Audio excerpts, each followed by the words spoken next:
अस्सलाम वालेकुम दोस्तों, मैं हूं आपके साथ आयशा और आप देख रहे हैं खबरी मीटर। तो दोस्तों, बीजेपी के दिल में एक ख़ास मज़हब के लिए कितनी नफ़रत है, इसका अंदाज़ा आप इस तस्वीर से भी लगा सकते हैं। आज सैफरन पार्टी का हर छोटे से छोटा और बड़े से बड़ा नेता राजस्थान में इस फोटो को दिखा रहा है और ये कह रहा है कि अगर आपने बीजेपी के अलावा किसी और पार्टी को वोट दिया तो फिर आपका हाल भी वैसा ही होगा जैसे उदयपुर के इस दर्जी का हुआ था। राजस्थान के बड़े नेताओं में से एक नेता किरोड़ी लाल मीणा इस फोटो को पोस्ट करते हैं और ये लिखते हैं कि राजस्थान को कन्हैया लाल को इंसाफ दिलाने के लिए वोट डालना चाहिए। गौरव भाटिया एक सिलाई मशीन का फोटो पोस्ट करते हैं और ये लिखते हैं, राजस्थान की गहलोत सरकार में कन्हैया लाल ने हिंदू होने की सजा मिली। कल राजस्थान में वोटिंग का दिन है और इस वोटिंग से पहले कोशिश ये की जा रही है कि राजस्थान में वोट पूरी तरह से हिंदू और मुसलमान के मुद्दे पर ही डले। वहाँ ना तो कोई रोजगार की बात हो, ना नौकरी की और ना ही विकास की। अब राजस्थान को वोटर सिर्फ उदयपुर के उस दर्जी के बारे में सोचे जिसका मर्डर 2 मुस्लिम नौजवानों ने किया था और वो इसी को सोचकर वोट डाले। अब कुछ न्यूट्रल पत्रकार ये सवाल उठा रहे हैं कि चुनाव आयोग इस तरह के पोस्टर्स को पोस्ट करने वाले नेताओं पर कोई एक्शन क्यों नहीं लेता। चुनाव आयोग को राहुल गांधी तो दिख जाते हैं और वो राहुल गांधी के खिलाफ पनौती शब्द का इस्तेमाल करने के लिए नोटिस भी भेज देता है, लेकिन जो लोग ध्रुवीकरण वाले इस पोस्टर्स सोशल मीडिया पर पोस्ट कर रहे हैं, चुनाव आयोग उनसे कुछ नहीं कह रहा। चुनाव आयोग की आंखें ऐसे लोगों की कारगुजारियों पर बंद हो रही हैं। खैर, आगे बढ़ते हैं और आपको नीदरलैंड्स लेकर चलते हैं, क्योंकि आज नीदरलैंड्स और राजस्थान में कोई फर्क नहीं है। बीजेपी से जुड़े लोग और गोदी मीडिया के एंकर्स लगातार नीदरलैंड्स के एक नेता का हवाला दे रहे हैं और उस नेता का नाम है गिर्ट विल्डर्स। आप भी चाहें तो इस नाम को याद कर सकते हैं, क्योंकि ये नाम अब आपको बार बार सुनाई देगा और इसकी 2 वजह हैं। पहली फ्रेश वजह तो ये है कि गिल्ड बिल्डर्स ने नुपुर शर्मा का नाम लिया है, उसका समर्थन किया है, और दूसरी वजह यह है कि ये वही शख्स है जिसने करीब 1 साल पहले कुरान और पैगंबर मोहम्मद के खिलाफ केस दर्ज करने की बात कही थी।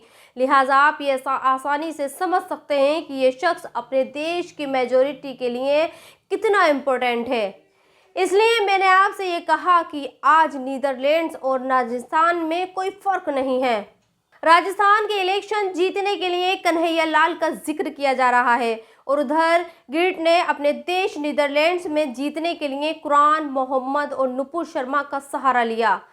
कल अल जजीरा ने गिर्ट पर एक स्टोरी की जिसमें उसने ये बताया कि देखिए, नीदरलैंड्स में वो शख्स जीत गया है जिसने कुरान और मस्जिदों को बैन करने की बात कही थी। अल जजीरा ने ये भी बताया कि गिर्ट जल्द ही नीदरलैंड्स के प्रधानमंत्री बन सकते हैं और जानते हैं जीतने के बाद इस शख्स ने नीदरलैंड्स के लोगों से क्या वादा किया। इसने ये कहा कि नीदरलैंड्स सिर्फ नीदरलैंड्स के लिए, लोगों के लिए ही है और उनकी कोशिश ये रहेगी कि कोई भी बाहरी असाइलम लेकर आने वाले शख्स नीदरलैंड्स में अब नहीं रहेगा। खैर, मुझे ऐसा लगता है कि हिंदुस्तान और नीदरलैंड्स में अब कोई ज़्यादा फर्क नहीं है। अपने देश में भी उसी शख्स को जिताया जाता है जो मुसलमानों के खिलाफ बात करता है और नीदरलैंड्स में भी ऐसे ही शख्स को जिताया गया है जिसने कुरान, मोहम्मद और मस्जिदों के खिलाफ न सिर्फ बयान दिए बल्कि उन्हें बैन करने की बात भी कही।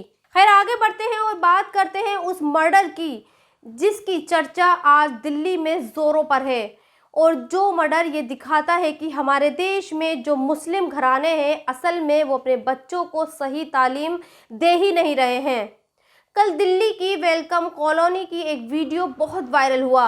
जिस स्नैपशॉट को आप देख रहे हैं ये मैंने उसी वायरल सीसीटीवी से आपके लिए निकाला है। चूँकि हमारी मजबूरी है, हम ना तो आपको वो वीडियो दिखा सकते हैं और ना ही आपको इस वीडियो में जिसका मर्डर हुआ और जिसने मर्डर किया उसका नाम बता सकते हैं, क्योंकि ये दोनों ही नाबालिग हैं, मरने वाला भी और मारने वाला भी। लेकिन यहाँ मुझे आपको इस मर्डर के बारे में 2 बातें बतानी हैं। पहली बात तो यह है कि देश की राजधानी दिल्ली जैसे शहर में महज 350 रुपए के लिए मर्डर हो रहा है।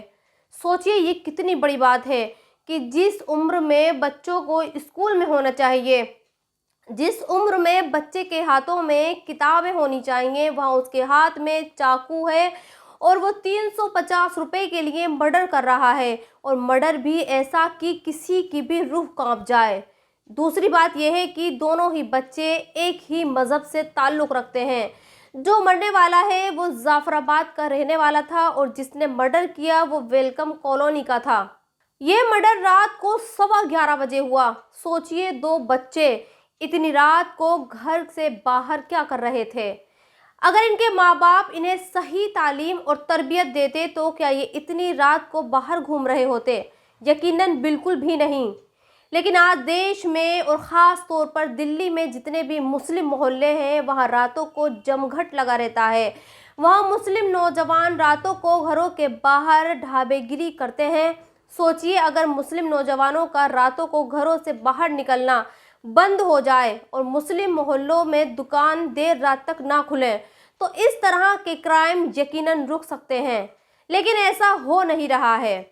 खैर, आगे बढ़ते हैं और बात इजराइल और गाजा के बीच युद्ध की करते हैं, जिस पर अब 4 दिनों के लिए विराम लग चुका है। हालांकि इजराइल ने इस युद्ध विराम में देरी की, लेकिन आज से अगले 4 दिन तक ना तो इजराइल गाजा पर कोई हमला करेगा और ना ही हमास इजराइल पर कोई अटैक करेगा। इस युद्ध विराम को लेकर काफ़ी देश कोशिशें कर रहे थे और कुछ शर्तों के बाद इस युद्ध विराम पर सहमति बन पाई। आपको जल्दी से मैं इस समझौते के लिए हुई शर्तें बता देती हूँ। आज हमास इजराइल के 50 नागरिकों को छोड़ेगा, जिसके बदले में इजराइल भी फिलिस्तीन के गिरफ्तार किए गए कुछ नागरिकों को रिहा करेगा। हमास ने इजराइल के 240 नागरिकों को बंदी बनाया था और जैसे जैसे इन दोनों देशों के बीच बंधकों को छोड़ने की डील होगी, वैसे ही युद्ध पर भी अलग अलग स्टेज में विराम लगेगा। खैर, आगे बढ़ते हैं और अब आपको चीन लेकर चलते हैं। चीन में एक अजीब सी बीमारी फैली हुई है और ये बीमारी बच्चों में है। वहाँ के अस्पताल बच्चों से भरे पड़े हैं और 100 में से 95 बच्चे निमोनिया के शिकार हैं और इसी शिकायत के चलते वो अस्पताल में भर्ती किए जा रहे हैं। आप चीन में फैली इस बीमारी का अंदाज़ा इस बात से भी लगा सकते हैं कि चीन से वर्ल्ड हेल्थ ऑर्गेनाइजेशन ने अब इस बीमारी की जानकारी मांगी है और ये कहा है कि चीन में जो बच्चे अस्पतालों में भर्ती हो रहे हैं उनका पूरा ब्यौरा वो WHO को दे। और सबसे आखिर में आपको सेहत से जुड़ी बात बताती हूँ। इस अखबार की आप हेडलाइन देखिए और सोचिए कि आप किस माहौल में रह रहे हैं। सीनियर जर्नलिस्ट सुधीर मिश्रा अब इस बढ़ते पोल्यूशन के बाद ये कह रहे हैं कि जितनी जल्दी हो सके दिल्ली छोड़ दो, क्योंकि अगर आप दिल्ली में रह रहे हैं तो फिर आपके फेफड़े ऐसे ही डैमेज हो जाएंगे जिसे 20 सिगरेट रोज को पीने वालों के होते हैं। साथ ही सुधीर मिश्रा एक और बात कहते हैं और वो ये कहते हैं कि आप चाहे 20 सिगरेट पीने के बराबर धुआं अपने अंदर लें या फिर 100 सिगरेट पीने के बराबर, यहाँ की सरकारें और सरकारी मशीनरी को घंटा कोई फर्क नहीं पड़ता। लिहाजा आपके और आपके बच्चों के लिए बेहतर यही है कि आप दिल्ली छोड़ दें। और आखिर आपको ऐसी खबरों से खबरदार कर दूं जो सिर्फ अपने व्यूज़ बढ़ाने के लिए होती है। सोशल मीडिया पर अक्सर आप ये खबर देखते हैं कि फला शख्स ने इस्लाम कबूल कर लिया और वो मुसलमान हो गया। काशिफ अरसलान नाम के एक पत्रकार ने कल एक ऐसा ही खबर पोस्ट की और उसने ये लिखा कि देखिए, अमेरिका की एक सिंगर जिसका नाम जेनिफर ग्राउट है, उसने इस्लाम कबूल कर लिया है और वो अपनी सुरीली आवाज़ में कुरान पढ़ रही है।